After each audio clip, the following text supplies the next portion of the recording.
It was the kind of night when the wind howled like it was carrying secrets. A woman stood barefoot in the cold dirt, wrapped in shame that wasn't hers, wondering how a family could turn its back so completely. Then headlights cut through the darkness, and a stranger's voice broke the silence. "You're coming with me." In that moment, everything changed. Not because the past disappeared, but because kindness showed up when it mattered most. If stories like this move you, take a second to subscribe, like, and share your thoughts in the comments. Your support helps this channel, Tales River, bring more true-to-heart stories about humanity, courage, and kindness to life. The woman's name was Emily. She had married young, believing love would be enough to carry her through anything. Her husband's family lived on the edge of a small rural town, the kind where people waved from pickup trucks and knew each other's dogs by name. At first, they welcomed her. Dinners were loud, laughter was easy, and Emily thought she had found a place to belong. But over time, the warmth faded. Her husband worked long hours, and the family's patience with Emily wore thin. They criticized how she cooked, how she dressed, how she spoke. When she tried to stand up for herself, they called her ungrateful. When she cried, they called her weak. Her husband, caught between loyalty and fear, stayed silent. The night everything fell apart started with an argument over something small. Emily couldn't even remember what it was later. A dish left in the sink. A comment taken the wrong way. Voices rose. Accusations flew. Then things turned cruel. In a moment meant to humiliate and break her, her in-laws crossed a line no one ever should.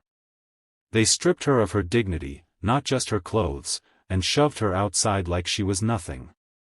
Emily stood there shaking, her mind racing, her heart pounding so loud she thought it might burst. She had never felt so alone. The house lights went dark, and the door slammed shut. She didn't know where to go or who to call. The road stretched out in front of her, empty and endless. That's when the rancher drove by. Her name was Margaret, and she lived miles outside town on a spread of land she had run by herself for decades. She was known as tough, quiet, and fair. People said she didn't talk much, but when she did, she meant every word. That night, Margaret was heading home after checking on a sick calf when she saw something that made her slow down. A woman, barefoot, shaking, trying to cover herself with her arms. Margaret pulled over without thinking twice. She grabbed a blanket from the back of her truck and stepped out, careful not to scare her. "Hey," she said softly, her voice steady. "It's okay. You're safe now." Emily couldn't speak. She just stared, tears streaking down her face.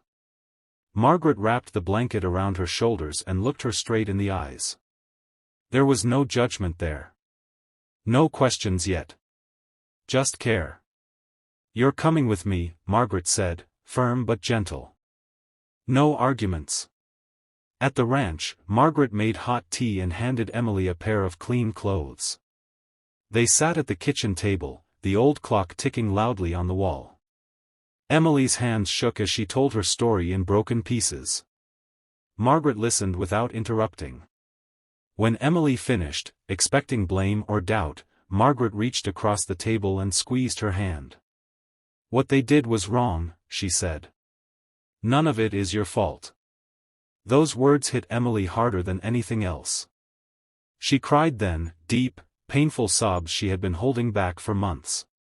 Margaret let her cry, passing tissues, staying close.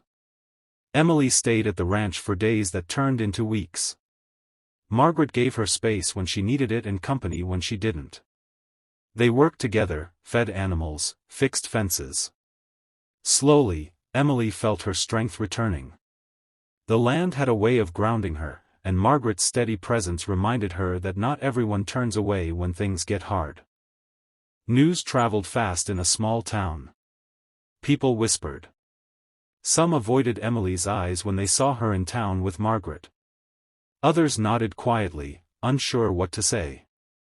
Margaret didn't care. She stood tall, her hand firm on Emily's shoulder whenever anyone looked too long. One afternoon, Emily asked why Margaret had stopped that night. Margaret shrugged. "Because someone once stopped for me," she said. She told Emily about a time years ago when she had lost everything, when a stranger's kindness had kept her going. "Kindness," she said, "is like a fence post. You put one up, and it holds more than you think." With Margaret's help, Emily found the courage to start over. She filed for divorce. She found work in town. She learned to trust her voice again. The past still hurt, but it no longer defined her. On the day Emily moved into her own small apartment, she hugged Margaret tight. "You saved me," she whispered. Margaret shook her head. "No," she said. "You saved yourself. I just gave you a place to stand." Years later, Emily would tell this story to anyone who needed to hear it. She would talk about the night she lost everything and the stranger who gave her more than shelter. She would remind people that kindness doesn't have to be loud to be powerful. Sometimes it's just a truck stopping on a dark road, a blanket, and a simple promise, "You're not alone." And for those who heard her story, it planted a seed. A reminder that when you choose kindness, especially when it's inconvenient or uncomfortable, you change lives. You may never know how far that moment will reach. So if you ever find yourself wondering whether a small act matters, remember Emily and Margaret. Remember that kindness can be a turning point, a lifeline, a new beginning. And when you see someone standing alone in the cold, don't hesitate. Be the one who stops. Be the one who says, "You're coming with me."